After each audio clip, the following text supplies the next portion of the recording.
अब देखिएगा 2.10 है ऑर्थोगोनल मैट्रिक्स। दो टाइप की मैट्रिक्स और बची हैं। अब ऑर्थोगोनल मैट्रिक्स हमारी आ रही है।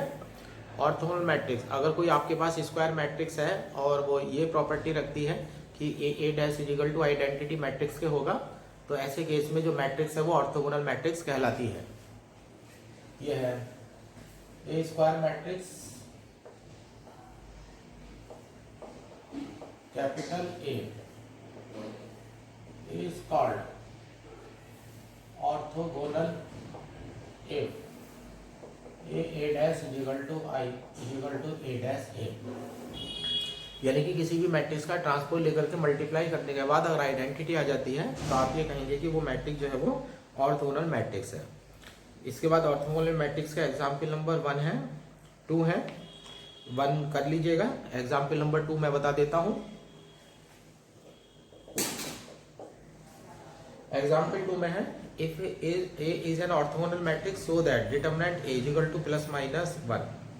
वो कह रहा है कि अगर ए कोई ऑर्थोगोनल मैट्रिक्स है, अगर ए कोई ऑर्थोगोनल मैट्रिक्स है तो उसके डिटरमिनेंट की जो वैल्यू होगी वो प्लस माइनस 1 होगी। एक 12th वाला क्वेश्चन बन जाएगा सिर्फ। यह है given that A is orthogonal matrix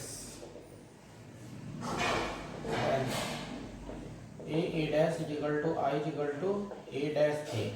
अब ये ले लीजिएगा, is to imply A dash is equal to I taking determinant,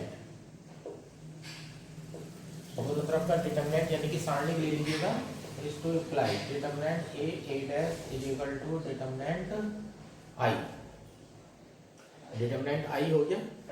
अब 12th क्लास में फार्मूला होता है, चूंकि डिटरमिनेंट ए बी अगर है तो ये हो जाएगा determinant A into determinant B, और कॉमा और डिटरमिनेंट आई की जो वैल्यू होती है वो हमेशा 1 होती है। आई का डिटरमिनेंट हमेशा 1 होता है, और ए बी का डिटरमिनेंट अगर आप खोल रहे हैं तो आप खोल सकते हैं determinant A into determinant B.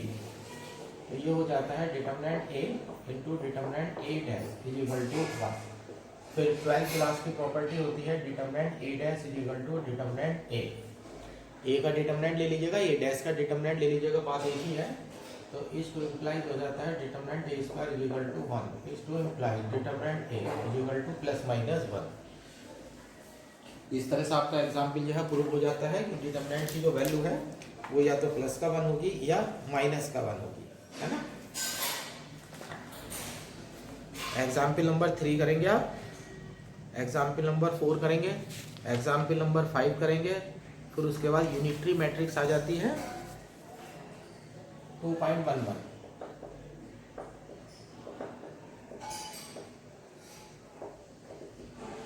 Unitary matrix, जो डेफिनेशन ऑर्थोगोनल मैट्रिक्स की है वो यूनिटरी मैट्रिक्स की है, पर डैश हटा करके स्टार डाल दीजिएगा, बाकी ऐसा कैसे रहेगा। A square matrix, A square matrix capital A is called unitary A star is equal to I A star A. ये यूनिटरी मैट्रिक्स की डेफिनेशन बन गई है। अब 2.12 में थ्योरम नंबर 1 है। 2.12 में थ्योरम नंबर 1 है, if A and B and रोड यूनिटरी मैट्रिक्स, ए और बी जो है वो यूनिटरी मैट्रिक्स है, then A B and B A are also unitary matrix. तो प्रूव करना है कि ए बी और बी ए जो है वो भी यूनिटरी मैट्रिक्स होंगी। किसी मैट्रिक्स की उसी के स्टार से मल्टीप्लाई करने के बाद अगर आइडेंटिटी बन जाता है तो वो हमारी डेफिनेशन के अकॉर्डिंग जो है यूनिटरी मैट्रिक्स हो जाती है। अब हमें दे रखा है कि ए और बी जो है वो यूनिटरी मैट्रिक्स है। Given that A comma B are unitary matrices, then definition लगा दीजिएगा A star is equal to I equal to A star A comma B star is equal to I B star B. इसे कह दीजिए equation number 1। अब आपको A B को check करना है, ए बी और बी ए को चेक करना है, तो ए बी लीजिएगा और उसका स्टार लीजिएगा। चूंकि ए बी स्टार और यहाँ ए बी, अब यहाँ पूरे का स्टार है, इसके लिए रिवर्सल लॉ लगा दीजिएगा, तो ये हो जाएगा बी स्टार ए स्टार और यहाँ ब्रैकेट में हो जाएगा ए बी। अब इन दोनों का पेयर बनाइएगा, बी स्टार ये हो जाता है ए स्टार ए और बाहर हो जाता है बी। अब ए स्टार ए की वैल्यू देखिएगा, यहाँ से आई पड़ी हुई है इक्वेशन नंबर 1 से, यूज इक्वेशन 1, तो ये हो जाता है बी स्टार आई बी। आई आपकी आइडेंटिटी मैट्रिक्स है, मल्टीप्लाई करके कोई चेंज नहीं होता है, तो ये हो जाएगा बी स्टार बी। अब फिर equation number 1 is equal to I, bracket में फिर लिख देते हैं यूज इक्वेशन 1। तो हमने प्रूव करके दिखाया है A B star into A B is equal to I. Similarly अब दोबारा नहीं करेंगे, बी ए का स्टार इंटू बी ए अगर करेंगे तो हम आई हो जाएगा। जिस तरह से ए बी के लिए प्रूव करा है उसी प्रकार से हम बी ए के लिए भी प्रूव कर सकते हैं। तो यहाँ से हो जाता है इस to implies A B comma B A both are unitary matrices, दोनों जो है हमारी यूनिटरी मैट्रिसेस हैं। थ्योरम नंबर 2 सिंपल है, transpose of unitary matrix unity simple है। थ्योरम नंबर 3 आसान है, आराम के साथ कर सकते हैं आप। एग्जाम्पल नंबर 1 होमवर्क है, एग्जाम्पल नंबर 2 होमवर्क है, एग्जाम्पल नंबर 3 होमवर्क है। एक्सरसाइज 2C है, एक्सरसाइज 2C का पहला क्वेश्चन कर सकते हैं, दूसरा क्वेश्चन कर सकते हैं, तीसरा चौथा पांचवा कर सकते हैं। पांचवा क्वेश्चन तो 2016 और 2017 में आया हुआ है। और एक बात ध्यान रखना, क्वेश्चन में मिसप्रिंट भी हो सकती है, तो किसी एक आध क्वेश्चन का आंसर, सबका नहीं, एक आध क्वेश्चन का आंसर जो है वो गलत भी हो सकता है। छठा क्वेश्चन करना नहीं है, डू नॉट डू इट। सातवां क्वेश्चन में देखिएगा, prove that a real matrix is unitary if it is orthogonal. Real matrix है तो हमें प्रूव करके दिखाना है कि जो रियल मैट्रिक्स है वो यूनिटरी होगी। क्या होगी? यूनिटरी होगी इफ इट इज ऑर्थोगोनल, जबकि ये ऑर्थोगोनल है। तो मैट्रिक्स को ऑर्थोगोनल मान करके चलते हैं। Let a matrix capital A is real orthogonal matrix. अब इसमें दो प्रॉपर्टी हो गई, एक तो रियल की हो गई, और रियल अगर है तो इसका मतलब इसके अंदर आई नहीं होगा, तो कॉम्प्लेक्स कॉन्जुगेट लेने पर आपको कोई फर्क नहीं लगेगा। अब पहले डेफिनेशन लगाते हैं, A dash is equal to I is equal to A dash A, bracket में लिख देते हैं चूंकि ए इज ऑर्थोगोनल। ऑर्थोगोनल की डेफिनेशन लगा दी। फिर दूसरी प्रॉपर्टी लेते हैं, A bar is equal to A, bracket में लिख देते हैं क्योंकि A is real matrix. Real matrix है तो इसके सारे एलिमेंट जो है वो रियल नंबर होंगे, तो बार लेने पर कोई फर्क नहीं होगा। अब ऐसे देख लीजिएगा, चूंकि अब आप लीजिएगा यूनिटरी की तैयारी करिएगा, ए स्टार करिएगा।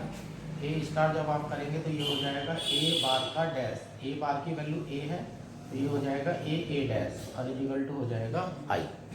देखिएगा ए स्टार की वैल्यू निकाली हमने तो आई हो चुका है।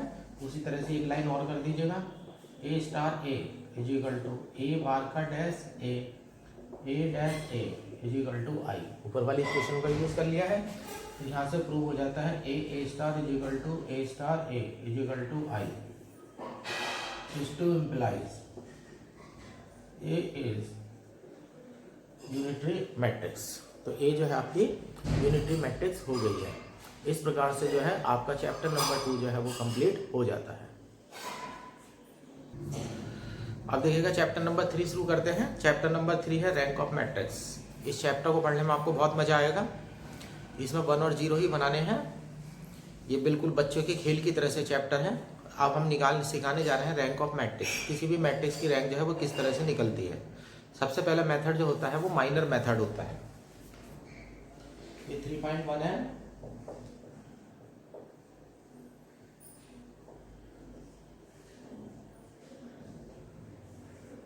Minor method. कोई मैट्रिक्स आपको दे रखी है, स्क्वायर मैट्रिक्स हो या नहीं हो इस बात से कोई लेना देना नहीं है, है ना। तो आपको सीखना है सबसे पहले माइनर। जो माइनर होता है, जैसे मैट्रिक्स आपने कोई ले रखी है, उस मैट्रिक्स के आप सब मैट्रिक्स ले लीजिएगा। क्या ले लीजिएगा? सब मैट्रिक्स। और ध्यान रखिएगा जब सब मैट्रिक्स लेंगे तो उसमें रो और कॉलम जो है आप हमेशा बराबर लेंगे, तो वो एक स्क्वायर मैट्रिक्स हो जाएगी, है ना, वो स्क्वायर मैट्रिक्स हो जाएगी। अब उसका डिटर्मिनेंट ले लीजिएगा, तो उसका डिटर्मिनेंट जब लेंगे तो वो कहलाएगा आपका माइनर। तो किसी भी मैट्रिक्स में से डिटर्मिनेंट अगर निकाल लिया जाए तो वो उसका माइनर बन जाता है। अब ऐसे ले लेते हैं, late A is matrix of order m cross n, ये है। if we take r rows and r column,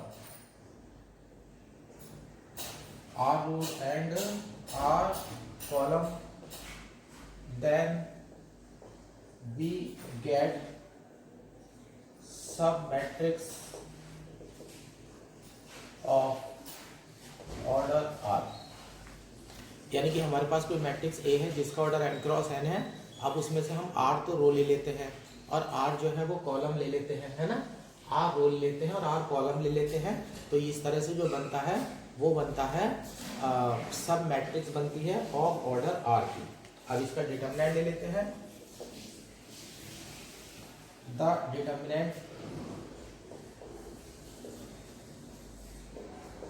determinant of some matrix is called minor of order R।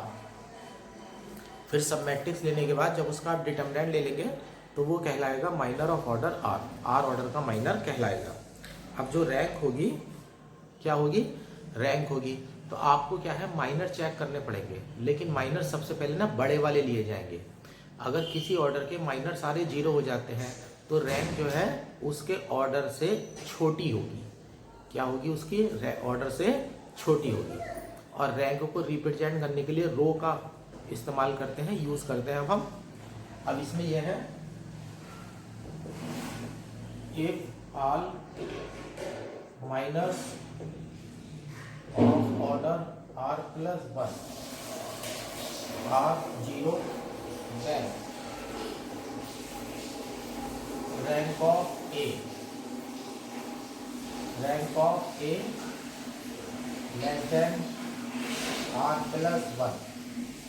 और आप ऐसे लिख सकते हैं, rank of A less than r plus 1 if any order of if any minor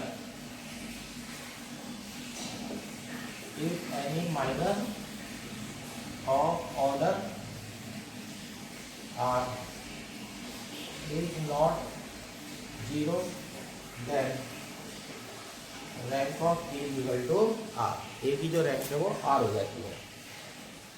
तो आपको क्या करना है, जो मैट्रिक्स मिलेगी उससे माइनर निकालने हैं। पहले कौन से निकालने हैं? बड़े से बड़े। कौन से माइनर निकालने हैं? पहले बड़े से बड़े। तो पहले आपको बड़े से बड़े माइनर निकालने हैं। तो जब तक आपका माइनर की वैल्यू 0 आती रहेगी तो आपकी मेहनत जो है वो बेकार होती रहेगी। तो यानी कि आपको एक बड़े से बड़े ऑर्डर का माइनर देखना है जिसकी वैल्यू 0 नहीं है। क्या बोला? आपको बड़े से बड़े ऑर्डर का एक माइनर देखना है जिसकी आपको एक बड़े से बड़े ऑर्डर का माइनर देखना है, बड़े से बड़े ऑर्डर का माइनर देखना है जो 0 नहीं है। अगर 0 आते चले जा रहे हैं तो मेहनत जो है बेकार होती चली जा रही है। तो जहाँ भी आएगा नॉट इक्वल टू 0, तो जितने ऑर्डर का माइनर होगा वो जो है आपका रैंक बन जाएगा, वो नंबर आपका रैंक बन जाएगा। अब इसमें एक चीज बता देता हूँ, note. Apply this method for up to 3x4 or 4x3। Matrices. अब यहाँ पर रैंक निकालने के हम 3 मेथड सिखाएंगे। तो 3 मेथड में से जो माइनर मेथड है, माइनर मेथड जो आप अप्लाई करेंगे वो ज़्यादा से ज़्यादा 4/3 या 3/4 के लिए अप्लाई करेंगे। 4/4 या 5/5, 4/5 या 5/4 की अगर कोई मैट्रिक्स मिल जाती है और उसके लिए आप माइनर मेथड अप्लाई कर रहे हैं तो आप क्वेश्चन तो कर देंगे, उसमें कोई दिक्कत नहीं होगी। लेकिन क्वेश्चन में जो क्वेश्चन 5 मिनट का है उसे करने में आप आधा घंटा खर्च कर देंगे, तो इसलिए इसका कोई फायदा नहीं है। तो माइनर मेथड क्या कहाँ तक अप्लाई करना है? 4/3 या 3/4 तक अप्लाई करना है। अभी माइनर मेथड की थ्योरी लिखी है तो समझ में नहीं आएगा, अभी मैं क्वेश्चन करता हूँ, सिखाता हूँ। ये है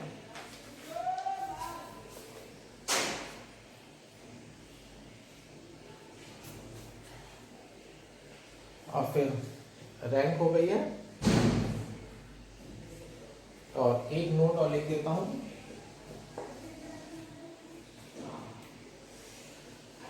एक होती है मैट्रिक्स की नलिटी, एक रैंक होती है और एक नलिटी होती है। ये ध्यान रखना, रैंक और नलिटी को अगर प्लस कर दिया जाए तो वो मैट्रिक्स का ऑर्डर बन जाती है। और लेकिन शर्त यह है कि वो मैट्रिक्स जो है एक स्क्वायर मैट्रिक्स होनी चाहिए। ये नोट में ये डाल देता हूं मैं, rank of square matrix plus nullity of square matrix is equal to order of square matrix. यहां पर मैंने फार्मूला लिखा है कि किसी भी स्क्वायर मैट्रिक्स की रैंक और प्लस उसकी नलिटी जो है उस स्क्वायर मैट्रिक्स के ऑर्डर के बराबर होती है। नलिटी को अभी आप छोड़ करके चलिएगा, जब हम लीनियर अलजेब्रा वाला पार्ट पढ़ेंगे अपनी बुक का तो नलिटी जो है उसमें क्लियर हो जाएगी। यहाँ तो फिलहाल ऐसे लिखा दिया है 1 मार्क्स के क्वेश्चन के लिए। ये फिर दोबारा लीनियर अलजेब्रा में पूरा डिस्क्रिप्शन के साथ आएगा कि इस तरह से हम नलिटी निकालते हैं। अब देखिएगा, जैसे कि यह है एग्जाम्पल नंबर 1। एग्जाम्पल नंबर 1 में है find the rank of the matrix A where A is equal to है 1 2 3 1 3 4 6 2 1 2 3 2। ये है मैट्रिक्स है, मैट्रिक्स में 3 रो है और 4 कॉलम है, 3/4। आपको माइनर निकालना है, ठीक है? क्या निकालना है? माइनर। और माइनर के लिए आपको सिखाया गया है कि माइनर जो लेंगे आप सबसे बड़े ऑर्डर का लेंगे। माइनर एक सारणिक होता है और सारणिक की प्रॉपर्टी होती है कि उसके रो और कॉलम बराबर होने चाहिए। अब इस मैट्रिक्स से अगर कोई कहे हमसे कि 4/4 का माइनर निकालो, क्या कहे? 4/4 का माइनर निकालो, तो उसे डांट के भगा देना कि बे 3 तो रो हैं, चौथी रो कहाँ से लाएंगे? ठीक है, कॉलम तो 4 है लेकिन चौथी रो कहाँ से लाएंगे? तो इसमें रो 3 है और कॉलम क्या है? 4। तो बड़े से बड़ा माइनर जो निकलेगा वो कितने ऑर्डर का निकलेगा? 3 ऑर्डर का। कितने ऑर्डर का? 3 ऑर्डर का निकलेगा। तो बड़े से बड़ा माइनर जो है वो 3 ऑर्डर का निकलेगा। अब 3 ऑर्डर के माइनर निकालने के लिए एक बार आप पहला कॉलम छोड़ दीजिएगा, एक बार दूसरा कॉलम छोड़ दीजिएगा, एक बार तीसरा छोड़ दीजिएगा और एक बार चौथा छोड़ दीजिएगा। इस तरह से आपके 4 माइनर प्राप्त हो जाएंगे और चारों माइनर की इंटर वाली विधि से जाकर के मान निकालिएगा कि वो क्या आ रहे हैं। ठीक है, तो सबसे पहले क्या लेना है? बड़े से बड़े ऑर्डर का माइनर लेना है। अब ये लेते हैं minor of order 3 are. 3 order का माइनर लेने वाला हूं मैं, तो 3 तो मुझे रो चाहिए, है ना? 3 मुझे रो चाहिए और 3 जो है मुझे कॉलम चाहिए। ठीक है, अब ये ले लेते हैं डिटरमिनेंट 1 2 3 2 4 6 1 2 3। चौथा कॉलम मैंने छोड़ दिया है। फर्स्ट रो और थर्ड रो सेम है, प्रॉपर्टी के अनुसार ये 0 हो जाएगा। मेहनत बेकार। मेहनत तब तक बेकार होती रहेगी जब तक आपको 0 मिलता रहेगा। अब देखिएगा, अब मैं ये वाली रो छोड़ता हूँ 1 2 1 2 4 2 और 1 2 2। अब बीच वाली रो में से 2 कॉमन ले लीजिएगा, 1 2 1 1 2 1 1 2 2। देखिएगा ये भी वैल्यू 0 आ गई। मेहनत बेकार। पहले मैंने चौथा कॉलम छोड़ा, फिर मैंने तीसरा कॉलम छोड़ा, अब मैं दूसरा छोड़ता हूँ। डिटरमिनेंट 1 3 1 262 और 132। सेकेंड रो में से 2 कॉमन लीजिएगा, 131 131 132। फर्स्ट और सेकेंड इक्वल हो चुके हैं तो वैल्यू 0 आ गई। ये भी मेहनत बेकार होगी। अब पहला छोड़ करके देखिएगा, पहला छोड़ देते हैं तो 231 462 232। सेकेंड रो में से 2 कॉमन लीजिएगा,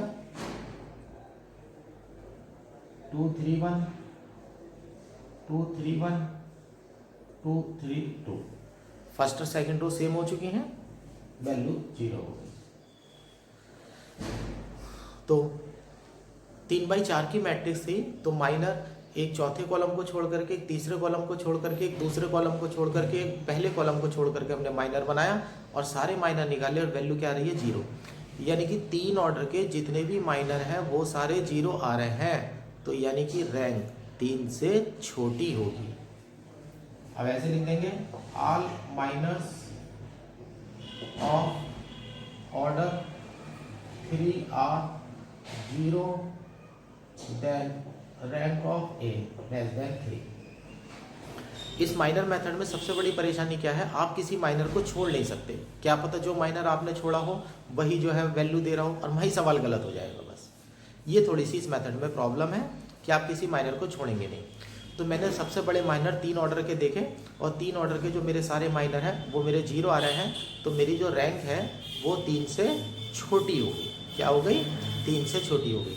अब 3 से छोटा नंबर होता है 2। अब मैं 2 की ट्राई करता हूँ। अब रैंक 2 की जब मैं ट्राई करने जाऊँगा तो मुझे 2 रो लेनी पड़ेंगी, 2 कॉलम लेने पड़ेंगे। तो 2/2 के माइनर को तो हम डायरेक्ट चेक कर सकते हैं ना। तो जब तक 0 आता रहेगा तब तक तो वैल्यू बेकार होती रहेगी। तो मुझे ऐसा माइनर ढूंढना है जिसकी वैल्यू 0 ना हो। अब देखिएगा किस तरीके से। अब देखिएगा, अगर मैं इन दोनों को लेता हूँ तो 4 × 4 2 दूनी 4 0 आ जाएगा। अगर इन दोनों को लेता हूँ 2 × 6 12 3 × 12, यहाँ 3 दूनी 6 6 × 6 2 दूनी 4 4 × 4 4 × 12 6 दूनी 12 6 दूनी 12 3 दूनी 6, ये मिल गया। जब आप 2/2 के ऑर्डर को माइनर चेक करने जाएंगे तो आप मुँह जवानी चेक करेंगे, क्योंकि इसमें टाइम बर्बाद मत करना, क्योंकि 2/2 को तो हम मुँह जवानी खोल करके बता सकते हैं। आप देखेगा ये, अगर 6 दूनी लेता हूँ तो 12 हो जाते हैं, 3 दूनी लेता हूँ तो 6 हो जाते हैं। तो 12 में से 6 घटेगा तो 6 आएगा और 0 नहीं है। तो जब आपके पास वो माइनर आपको पता लग जाएगा जो 0 नहीं है, तो ऐसे केस में आपका उत्तर प्राप्त हो जाता है। तो ये हो जाएगा आपका minor of order 2 equal to 6 2 3 2 12 - 6 equal to 6 is not equal to 0। तो आपका क्वेश्चन करते समय कर्तव्य बनता है कि आप बड़े से बड़ा माइनर ढूंढेंगे और शर्त यह है कि उसकी वैल्यू 0 नहीं होनी चाहिए। अब मुझे बड़े से बड़े ऑर्डर का 3 के सारे 0 हो चुके थे माइनर। अब मैंने 2 की चेकिंग करी और एक ऐसा माइनर ढूंढ लिया है 2 ऑर्डर का जो 0 नहीं है। तो इसका मतलब है मेरी रैंक 2 है। So rank of A is equal to 2। तो इस प्रकार से प्रूव हो जाता है कि ए की रैंक जो है वो 2 है। ये एग्जाम्पल नंबर 1 था। अब मैं पहले वो क्वेश्चन बता रहा हूं जो आपको करने हैं इनके बेस पर। एग्जाम्पल नंबर 2 करना है। एग्जाम्पल नंबर 3 में 4/4 की मैट्रिक्स है। तो इसमें अगर आप माइनर मेथड लगाते हैं तो आप अपना टाइम बर्बाद करते हैं, है ना, क्योंकि इसके अकॉर्डिंग जो रैंक आ रही है वो 1 आ रही, रैंक 2 आ रही है। तो पहले 4 के 0 करने पड़ेंगे, फिर 3/3 के सारे 0 करने पड़ेंगे, उसमें टाइम बर्बाद होगा। तो एग्जाम्पल नंबर 3 को मैं खुद कराऊंगा दूसरे मेथड से। एग्जाम्पल नंबर 4 सही है, 4 होमवर्क है, 4 होमवर्क है। एग्जाम्पल नंबर 5 5/5 का मेथड है। 5/5 का मेथड है। किताब वालों ने शॉर्टकट में कर रखा है क्योंकि उन्होंने सारे डिटरमिनेंट नहीं निकाल रखे हैं, सारे माइनर नहीं निकाल रखे हैं। तो इसे भी मैं खुद कराऊंगा दूसरे मेथड से। दूसरा कर सकते हैं, चौथा कर सकते हैं, 5वां कर सकते हैं, 6वां मैं कराऊंगा, 7वां कर सकते हैं,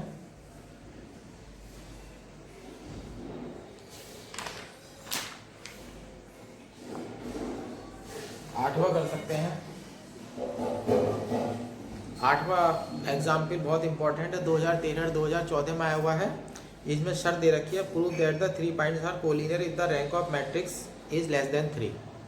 मैट्रिक्स दे रखी है और प्रूव करके दिखाना है कि 3 ऑर्डर जिसका जो अगर ये तीनों पॉइंट जो है वो कोलिनियर होते हैं तो उसकी एक शर्त बनेगी कि एक ही जो रैंक है वो 3 से छोटी होनी चाहिए। अब जो रैंक 3 से छोटी होनी चाहिए उसके बारे में ये कहा जाएगा कि उसकी रैंक जो है वो 3 से छोटी है, तो 3/3 की जो सारणिक बनेगी उसका मान जो है वो 100% होना चाहिए। और जब सारणिक को आप 0 लगेंगे तो 12th क्लास की कंडीशन सिद्ध हो जाएगी कि बनने वाले त्रिभुज का क्षेत्रफल 0 हो जाएगा। और जब बनने वाले त्रिभुज का क्षेत्रफल 0 हो जाता है तो सिद्ध हो जाके तीनों बिंदु जो है वो कोलिनियर है। दोबारा सुन लीजिएगा, आपको 3 पॉइंट कोलिनियर प्रूव करने हैं। तो 3 पॉइंट अगर कोलिनियर होते हैं तो 12th क्लास के अनुसार उनसे बनने वाले त्रिभुज का क्षेत्रफल 0 होता है। और 12th क्लास में त्रिभुज के क्षेत्रफल का फार्मूला यानी कि एरिया ऑफ ट्रायंगल जो है वो डिटरमिनेंट के रूप में सिखाया गया था, तो वो डिटरमिनेंट जो है 0 हो जाएगा। या जब 3/3 का डिटरमिनेंट 0 हो जाएगा तो सिद्ध हो जाएगा कि उसकी जो रैंक है वो 3 से छोटी होनी चाहिए। छोटा सा क्वेश्चन है, 2 लाइन का बस, लेकिन इंपॉर्टेंट क्वेश्चन है।